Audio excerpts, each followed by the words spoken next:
আসসালামু আলাইকুম বন্ধুরা, চলো আজকে তোমাদের রাজকীয়ভাবে পেঁপে চাটনি রান্না করা শেখাই।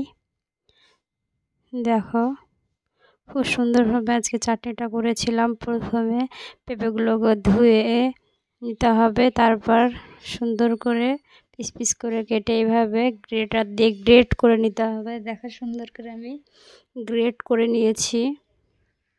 তারপর সামান্য লবণ দিয়ে জল দিয়ে সুন্দরভাবে 5 মিনিট সিদ্ধ করে নেবে। দেখো, সামান্য লবণ দিয়ে দিলাম।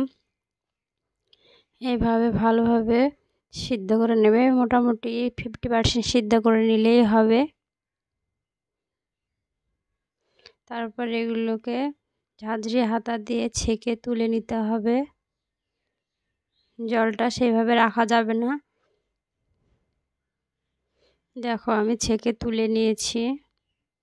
তারপর একটি বাটিতে চিনি নিয়ে নিয়েছি 1 বাটি, সেটাকে ঢেলে দিলাম। এই বাটিরই 1 বাটি আর তার হাফ বাটি জল নিয়ে নিতে হবে। দেখো, নিয়ে নিলাম জলটা। জলের পরিমাণটা এখানে বেশি দিলে সমস্যা হবে বন্ধুরা। দেখো, তারপর একটি তেজপাতা দিয়ে দিয়েছি ও দারুচিনি, মশলা ও এলাচ দিয়ে দিয়েছি।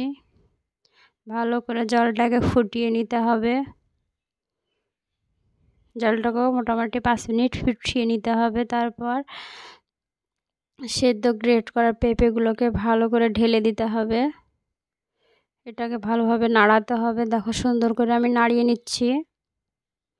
তোমরা এইভাবে সুন্দর করে পেঁপের চাটনি বানাতে পারো এবং বাড়ির লোককে খেয়ে সারপ্রাইজ দিতে পারো। একদম বিয়েবাড়ি স্টাইলের হয়েছিল বন্ধুরা। তোমরা খেয়ে দেখবে কতটা সুন্দর, তবে বুঝতে পারবে। খুব সুন্দর হয়েছিল চাটনিটা। তোমরা আমার ভিডিও বেশি বেশি করে দেখো, লাইক কমেন্ট ও শেয়ার করে দেখো। এবার আমি লেবুর রসটা দিয়ে দিলাম। এখানে মোটামুটি বড় সাইজের 2টো লেবুর রস ছিল। তারপর ধুয়ে রাখা কাজু কিশমিশ দিয়ে দিলাম।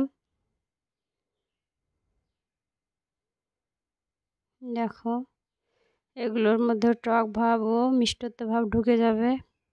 এইভাবে অনেকক্ষণ চাপা দিয়ে রেখে দিতে হবে, আর গ্যাসের ফ্লেমটা আস্তে দিয়ে রাখতে হবে। তাহলে মিষ্টি ও টকটা সমপরিমাণে সমস্ত উপকরণের ভিতরে ঢুকে যাবে এবং খেতে খুব সুন্দর লাগবে। দেখো, অনেকটা জলটা মরে এসেছে। চাটনি প্রায় শেষের মুখে। খুব সুন্দর হয়েছে। দেখো, দেখতে কত সুন্দর লাগছে, দেখি পুরোটা খেয়ে নিতে ইচ্ছা করছে। তোমরা এভাবে বাড়িতে রাজকীয় স্বাদের পেঁপে চাটনি বানিয়ে